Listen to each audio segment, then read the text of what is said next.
हमारा ब्रह्मांड नई नई मुसीबतों और नई नई खूबियों और प्रकृति के नए नियमों के साथ एक नए विशाल रूप में हमें दिखाई देता है। ये प्रकृति का ये अनभिज्ञ और अनसुलझा हुआ एक रहस्य ही है कि वो अपने आप को नए तरीके से फिर से पिरोता है।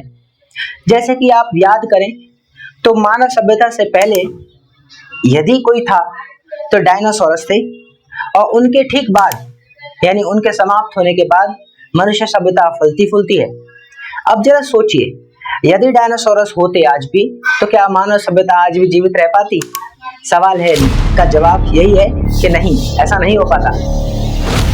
तो ये ब्रह्मांड में जो हम देखते हैं ये इतना यूनिक, इतना खूबसूरत और इतनी सारे कई सवालों को लेकर के जन्म कैसे लिया, कैसे इस ब्रह्मांड की शुरुआत हुई, कैसे ये ब्रह्मांड हमारे सामने अस्तित्व में आया, हम इस चैप्टर को शुरू कर चुके थे और इस विषय में कुछ इंट्रो देकर इसको रोका था कुछ कारणोंवश, और आज इसको फिर वहीं से शुरू करने वाले हैं। और पिछला कुछ रिकैप कर लेते हैं कि महत्वपूर्ण हमने चीजें क्या पढ़ी थी। जैसे सौर मंडल में पृथ्वी को लेकर, क्योंकि हम एनसीईआरटी बेस पर चलने वाले हैं, एनसीईआरटी को हम अपना आधार मानेंगे और धीरे धीरे आगे बढ़ते वक्त हम ये भी ध्यान देंगे कि जैसे जैसे कोई पर्टिकुलर सब्जेक्ट के चैप्टर्स कंप्लीट होते जाते हैं तो उसको कंपाइल करके कंप्लीट सीरीज लाई जाए, ताकि बहुत बेहतरीन चीजें हमें जानने को मिलेंगी हमारे एग्जाम पर्सपेक्टिव से और सबसे ज्यादा कॉम्पिटिटिव लेवल के लिए। तो सूर्यास्त के बाद जो हम आकाश देखते हैं अक्सर वो हमें कैसा दिखाई देता है? काला अंधेरा एकदम,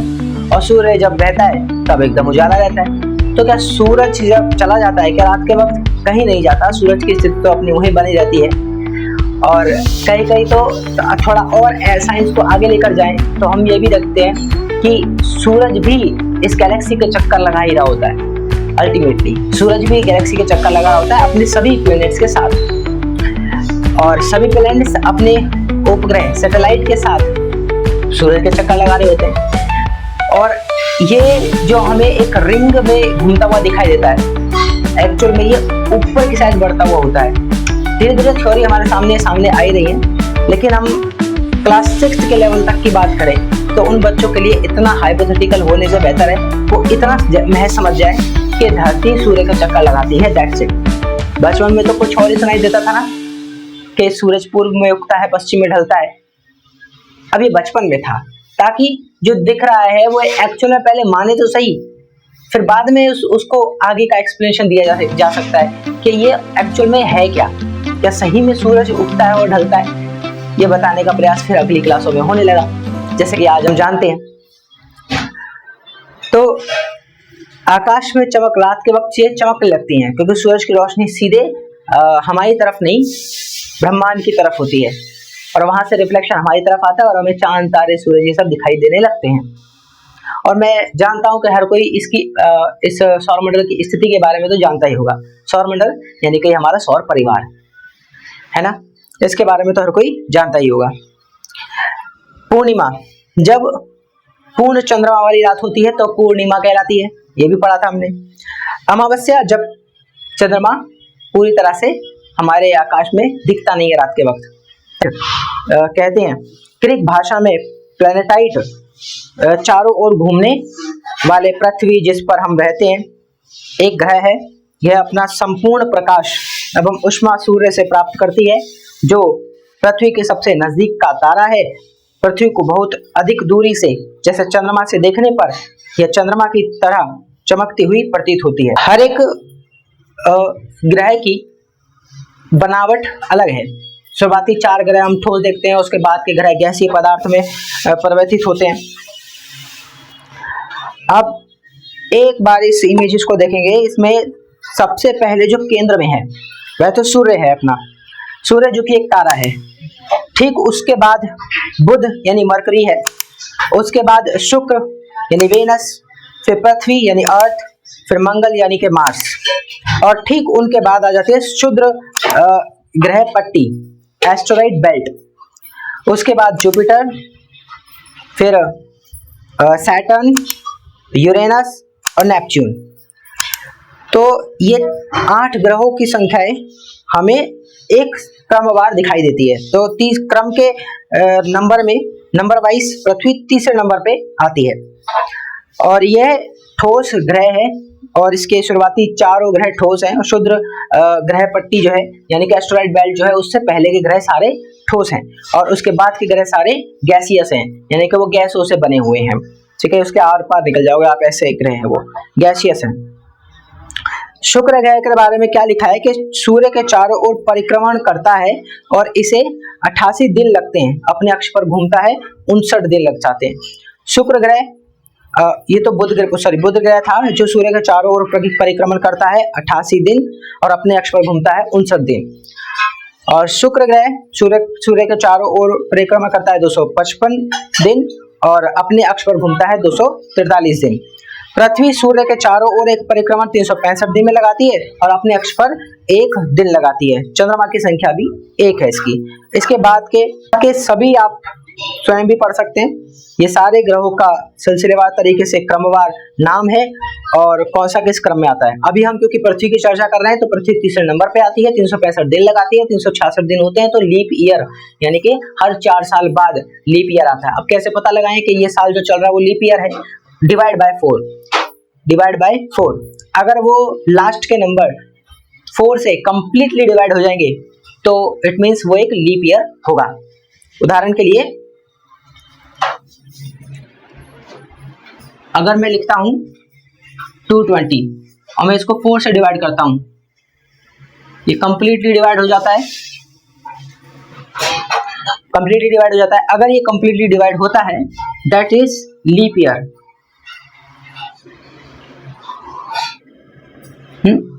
इसे लीप वर्ष भी बोलते हैं। तो ये हो जाएगा, ये लीप ईयर बन जाएगा हमारा 365 डेज का, 366 डेज का। तो इस तरीके से लीप ईयर बन जाता है, इसके बारे में भी पता ही होगा।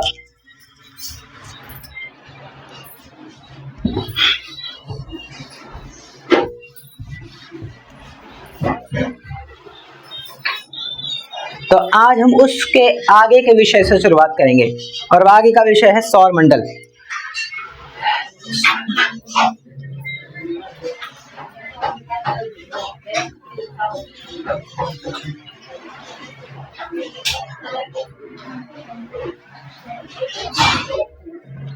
सौर मंडल सूर्य, 8 ग्रह, उपग्रह तथा कुछ अन्य खगोलीय पिंड यानी एस्टेरॉयड बेल्ट जैसे क्षुद्र ग्रह एवं उल्का पिंड मिलकर सौर मंडल का निर्माण करते हैं। तो सौर मंडल का निर्माण करने के लिए क्या चाहिए? सूर्य, 8 ग्रह, उपग्रह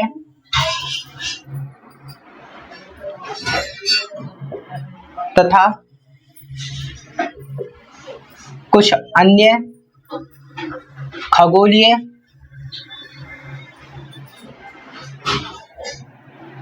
पिंड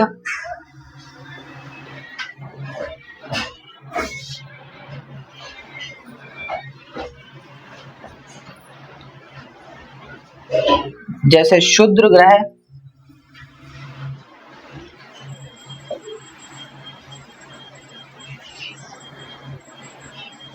एवं उल्का पिंड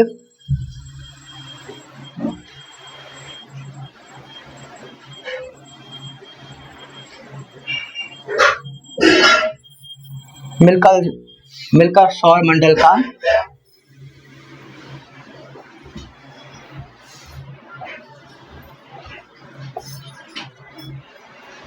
निर्माण करते हैं। तो उल्का पिंड को भी जोड़ लीजिए, एस्टेरॉइड्स को भी जोड़ लीजिए। तो उल्का पिंड, एस्टेरॉयड बेल्ट और वहां से आने वाले छोटे छोटे जो पिंड होते हैं वो टकरा के हमारी तरफ बढ़ते हैं, आपस में टकराते हैं और उनकी डायरेक्शन चेंज हो जाती है और वह कुछ तो मंगल ग्रह अपनी तरफ ही खींच लेता है अपनी ग्रेविटी से, लेकिन यदि कोई बच के निकल भी गया तो वो हमारी कक्षा में आता है और आके जल जाता है। ठीक है, तो वो हमें एक कॉमेट की तरह फिर दिखाई देता है। तो यहाँ पे हमने बात करी कि सूर्य, 8 ग्रह, उपग्रह और कुछ अन्य खगोलीय पिंड ये सब मिला करके सौर मंडल यानी कि सोलर सिस्टम का निर्माण करते हैं। जो भी हमने ऊपर इमेज देखी वो सोलर सिस्टम की इमेज ही थी। सूर्य क्या है? तो पहले इसमें बात करेंगे सूर्य की।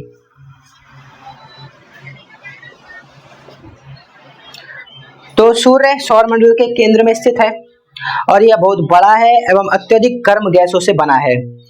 क्या हाइड्रोजन और हीलियम गैसों से, उनके फ्यूजन से, आपस में टकराने से बार बार एक रासायनिक प्रक्रिया हो रही है, रासायनिक गतिविधि हो रही है, जिसके चलते उसमें ऊष्मा और एनर्जी भयानक मात्रा में बन रही है। इसका खिंचाव बल इससे सौरमंडल को बांधे रखता है और इसमें इस वजह से ग्रेविटेशनल फोर्स सबसे ज्यादा है। तो बाकी सभी ग्रह इससे कनेक्टेड हैं, इससे जुड़े हुए हैं। और क्योंकि वो भी दूर जाते जाते एकदम तेज घूम रहे हैं, तो ना वो सूरज में जाकर अगर उनकी स्पीड एकदम ही स्लो हो जाए अपनी ही अक्ष पे भी और अपनी एक दूरी पर घूमना, है ना, ऑर्बिटल लाइन में घूमना अगर वो रोक दें तो वो भी सूरज में जाके समा जाएंगे।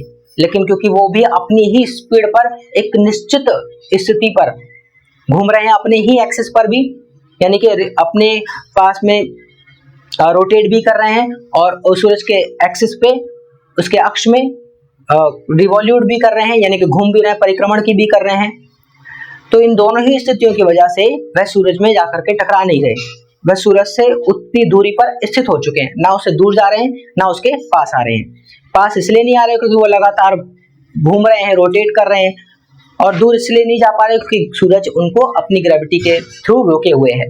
तो इस तरीके से हम एक सुंदर सी संरचना फिर देख पा रहे हैं अपने सौरमंडल की। तो इसका खिंचाव बल इससे सौरमंडल को बांधे रखता है। सूर्य सौरमंडल के लिए प्रकाश एवं ऊष्मा का एकमात्र स्रोत है, लेकिन हम इसकी अत्यधिक तेज ऊष्मा को महसूस नहीं करते क्योंकि सबसे नजदीक का तारा होने के बावजूद यह हमसे बहुत दूर है। सूर्य पृथ्वी से लगभग 15 करोड़ किलोमीटर दूर है। तो सबसे पहले तो सूर्य सौरमंडल के केंद्र में स्थित है। सूर्य सौरमंडल के केंद्र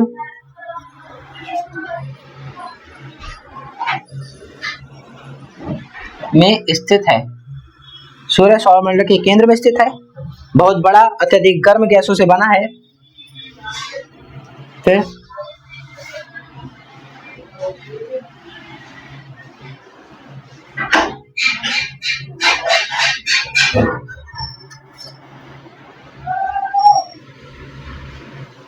गर्म गैसें हीलियम और हाइड्रोजन। और सूर्य पृथ्वी से लगभग 15 करोड़ किलोमीटर दूर है। सूर्य भी एक तारा है, ये भी लिख देते हैं। सूर्य भी एक तारा है जिसका अपना प्रकाश होता है, जिसका अपना प्रकाश होता है और पृथ्वी से लगभग 15 करोड़ किलोमीटर दूर है। पृथ्वी से दूरी लगभग 15 करोड़ किलोमीटर, मैंने शॉर्ट में लिख दिया किलोमीटर है। तो 15 करोड़ किलोमीटर दूर है सूरज की लगभग ये दूरी है। अब बात करते हैं ग्रह की। तो सूर्य तो समझ में आएगा, सूर्य सौरमंडल के केंद्र में स्थित है, गर्म गैसों से बना है। सूर्य भी एक तारा ही है जिसका अपना खुद का प्रकाश होता है और पृथ्वी से दूरी लगभग 15 करोड़ किलोमीटर होती है। ग्रह की बात करते हैं।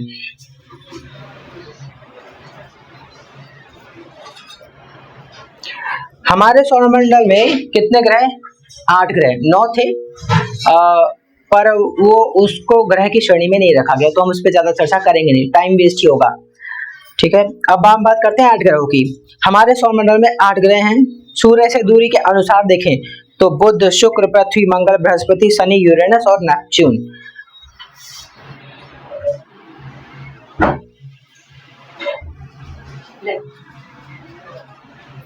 आठ ग्रह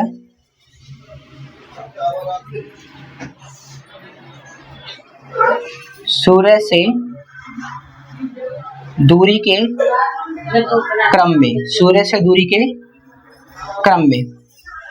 तो देखेंगे सबसे पहले आता है बुध, फिर शुक्र, पृथ्वी, बुध शुक्र पृथ्वी मंगल, बृहस्पति,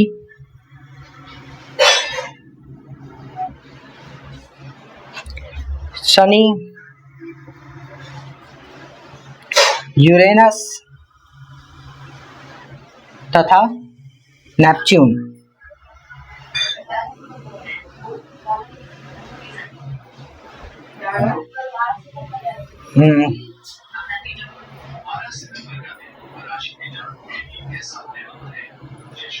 नेपच्यून। तो इस तरीके से बुध शुक्र पृथ्वी मंगल बृहस्पति शनि यूरेनस और नेपच्यून ये स्थिति है। सूर्य से उनकी दूरी के अनुसार अंग्रेजी में ग्रहों के नाम याद रखने का आसान तरीका हो जाता है MVEMJSUN। M My very efficient mother just served us nuts. My very efficient mother just served us nut. इस तरह याद रख लेंगे, इसको बुक में ही दिया हुआ है, आप देख सकते हैं। अच्छा, सौर मंडल के सभी 8 ग्रह एक निश्चित पथ पर सूर्य का चक्कर लगाते हैं। ये रास्ते दीर्घवृत्ताकार में फैले हुए हैं, यह कक्षा कहलाते हैं। अपने ही क्षेत्र में ये एक बार सर्कल में चक्कर लगाते हैं। जिस स्थिति में चक्कर लगाते हैं उसको हम उसकी कक्षा बोल देते हैं कि अपने कक्षा में घूम रहा है, अपने एक्सिस पे घूम रहा है। बुध सूर्य के सबसे नजदीक है और अपनी कक्षा में सूर्य के चारों ओर एक चक्कर लगाने में से केवल 88 दिन लगते हैं। हमने अभी पढ़ा और आप भी पढ़ भी सकते हैं। शुक्र को पृथ्वी का जुड़वा ग्रह माना जाता है क्योंकि इसका आकार एवं आकृति लगभग पृथ्वी के समान बताई जाती है। अभी तक प्लूटो भी एक ग्रह माना जाता था, परंतु अंतर्राष्ट्रीय खगोलीय, मैंने जैसा कहा 9वां ग्रह, उसकी चर्चा नहीं, लेकिन पढ़ना थोड़ा बहुत जानकारी के लिए पढ़ लेते हैं, ठीक है। तो प्लूटो भी एक ग्रह था और परंतु अंतर्राष्ट्रीय खगोलीय संगठन ने, आवाज कम कर लो,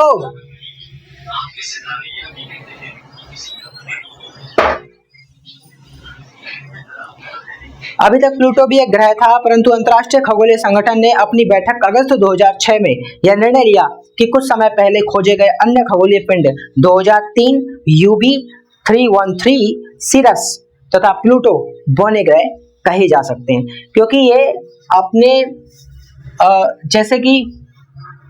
जैसे ये सूरज है और बाकी ग्रह ऐसे ऐसे चक्कर लगाते हैं कुछ इस प्रकार से, लेकिन ये जो प्लूटो था इसका चक्कर लगाने का तरीका अलग ही था। ये ऐसे लगाता था, एक अद्भुत तरीके से चक्कर लगाता था।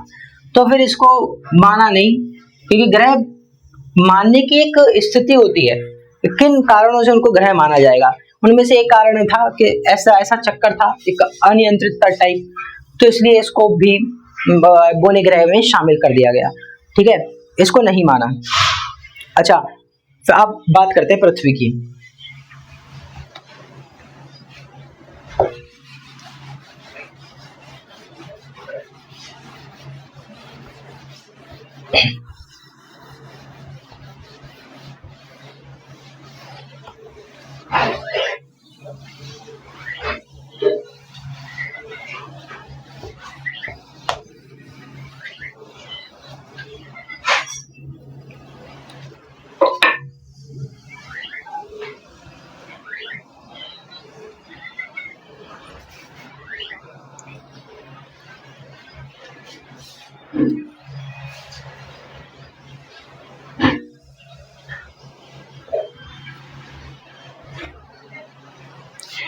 तो सूर्य से दूरी के हिसाब से पृथ्वी तीसरा ग्रह है और आकार में यह 5वां सबसे बड़ा ग्रह है। यह ध्रुवों के पास थोड़ी चपटी है, यही कारण है कि इसके आकार को भू-आभ कहा जाता है, जियोइड। इसकी शेप कैसी है? जियोइड, यानी कि ऊपर से चपटा हुआ और साइड से फैला हुआ।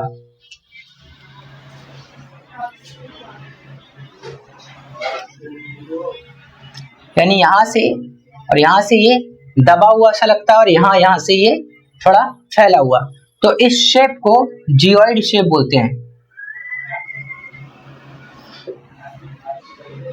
भू-आभ।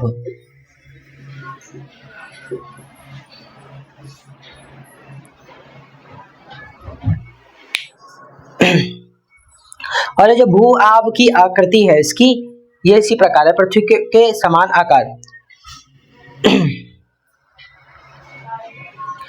जीवन के लिए अनुकूल परिस्थितियां संभवतः केवल पृथ्वी पर ही पाई जाती हैं। पृथ्वी ना तो अधिक गर्म है और ना ही अधिक ठंडी। यहाँ पानी एवं वायु उपस्थित है, जो हमारे जीवन के लिए आवश्यक है। वायु में जीवन के लिए आवश्यक गैसें हैं, जैसे ऑक्सीजन मौजूद है।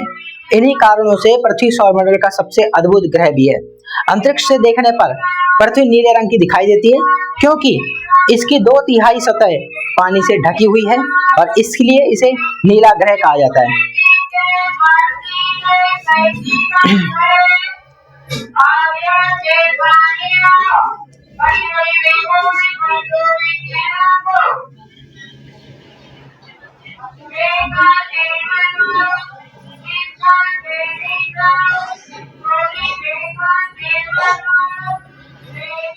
चलिए दोस्तों, इस वीडियो को यहीं तक रोकते हैं और नेक्स्ट वीडियो में हम एक बार फिर से पृथ्वी के नोट्स तक लिखेंगे जो नहीं लिखे हैं, यानी पृथ्वी से शुरू करेंगे। याद रखते हैं, पृथ्वी है, फिर चंद्रमा है, क्षुद्र ग्रह, उल्का पिंड क्या होते हैं, इनके बारे में, और फिर ये चैप्टर समाप्त करते हैं।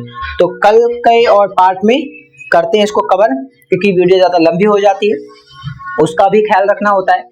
अभी से एकदम से लंबी वीडियो में मैं काम नहीं कर सकता और मैं पे खुद इतनी एफर्ट नहीं लगा पाऊंगा। ठीक है, जितना मैं कर सकता हूँ उतना कोशिश करूंगा।